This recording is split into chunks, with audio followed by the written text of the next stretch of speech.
France میں گستاخانہ خاکے شائع کرنے والے جریدے چارلی ہیبڈو کے سابق دفتر کے باہر 2 افراد پر حملے میں ملوث پاکستانی کو سزا۔ عدالت نے ظہیر محمود کو 30 سال کی سزا سنائی۔ ملزم نے 2020 میں اس وقت حملہ کیا جب دفتر وہاں سے منتقل ہو گیا تھا۔ ظہیر 2019 میں غیر قانونی طریقے سے فرانس پہنچا تھا۔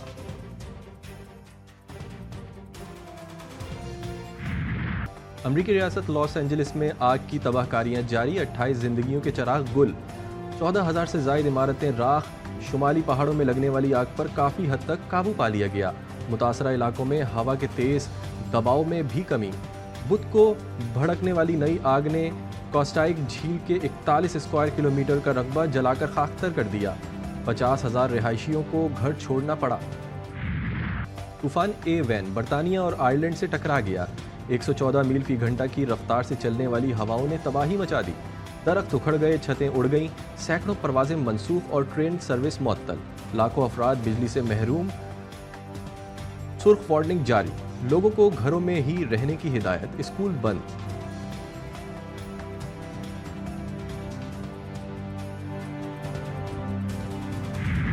اتحادیوں میں دوریاں پھر بڑھنے لگیں، نون لیگ سے بنائی گئی پیپلز پارٹی کی تمام مذاکراتی کمیٹیاں تحلیل۔ مذاکرات کی بال اب صدر مملکت آصف علی زرداری کے کورٹ میں۔ بلاول بھٹو کی زیر صدارت CEC اجلاس میں اہم فیصلے۔ ذرائع کے مطابق صدر مملکت وزیر اعظم سے پاور شیئرنگ فارمولے پر مذاکرات کریں گے۔ وفاق کی جانب سے زرعی ٹیکس لگانے پر تحفظات کا اظہار۔ CEC کی زراعت پر عائد ٹیکس 45% سے کم کر کے 20% کرنے کی تجویز۔ نیر بخاری کہتے ہیں CEC نے مشترکہ مفادات کونسل کا اجلاس فوری بلانے کا مطالبہ کیا ہے۔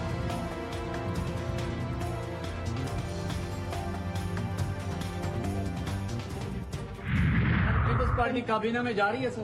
نہیں، جہاں تک 26 امینڈمنٹ کی رول بیک کی بات ہے وہ تو صرف اس ادارے کے پاس اختیار ہے، تو نہ ہم مانیں گے، نہ ملک مانیں گے، نہ کوئی اور مانیں گے کہ کسی اور ادارہ آئین کو رول بیک کرے یا انڈرمائن کرے۔ وفاقی کابینہ کا حصہ نہیں بن رہے، 26ویں آئینی ترمیم کا معاملہ نہیں، اب یہ روایت بن چکی ہے۔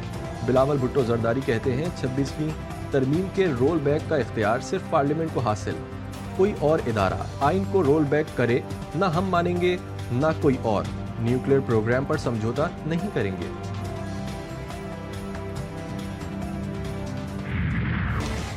مفاہمت کی کوششیں جاری، اسپیکر قومی اسمبلی ایاز صادق پھر سرگرم۔ حکومت اپوزیشن کا چوتھا مذاکراتی دور 28 جنوری کو بلا لیا۔ حکومتی مذاکراتی کمیٹی کے ترجمان عرفان صدیقی نے کہا کہ مذاکرات PTI نے ختم کیے، ہم کس سے بات کریں؟ یہ بچوں کا کھیل نہیں، یہ اگر مگر سے نکلے۔ جو طے ہوا تھا 28 تاریخ کو بیٹھیں تو آئیں، بیٹھیں، سنیں ہمیں۔ کھلتا ہے جیل کا اور کوئی صاحب نکلتے ہیں اور اچانک ایک اعلان کر دیتے ہیں، نہ مذاکراتی کمیٹی کو پتہ ہوتا ہے، ان کی کمیٹی کو پتہ نہیں ہوتا۔ تو اب یہ جب بھاگ ڈور کسی ایک فرد کے ہاتھ میں ہو اس سارے عمل کی، جو گیو اینڈ ٹیک کی ضرورت ہوتی ہے، جو افہام و تفہیم کی ضرورت ہوتی ہے، وہ کبھی ان کے نصاب کا حصہ نہیں۔ مذاکرات ہم نے ان کو پہلے بھی کہا تھا، بڑا ٹائم ہو گیا تھا، ایک ٹائم فریم ہونا چاہیے، اور ہم نے ان کے لیے مذاکرات کے حد تک صرف 2 مطالبات رکھے تھے، اس پہ بھی عمل درآمد کرانا تھا اور ایک ٹائم فریم بھی دیا تھا، اور کمیشن کے اناؤنسمنٹ کے لیے ایٹ لیسٹ 7 دن بھی بہت زیادہ ہے۔ ایک طرف ہاں، ایک طرف نہ، PTI اپنے موقف پر ڈٹ گئی۔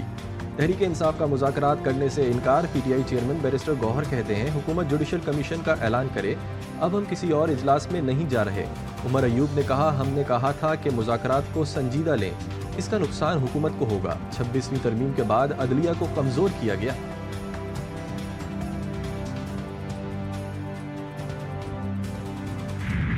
ٹویٹ آئی تھی ملک ریاض صاحب کی طرف سے، اس کو ریفر کر کے میں نے کوئی تھوڑی بہت جو ہے نا اپنا موقف بیان کرنے کی کوشش کی۔ اب دیکھیں، ایک شخص نے سارے پاکستان میں زمینیں جو ہے نا جو خریدی ہیں، وہ ان کی اپروولز جو ہے ان سوسائٹیوں کی، بیریا کی، جو ان کی اپروولز میں آپ کو فلا نظر آئے۔ یہ ٹرانسپیرنٹ ٹرانزیکشنز نہیں ہیں، یہ بیریا ٹاؤن کی جو پچھلے 25-30 سال کی ٹرانزیکشن ہے ٹرانسپیرنٹ۔ بزنس ٹائکون ملک ریاض کے گرد شکنجہ کسنے کی تیاریاں، کوئی قانون سے بالاتر نہیں، ریاست ملک ریاض پر ہاتھ ڈالے گی۔ وزیر دفاع خواجہ آصف نے صاف صاف بتا دیا۔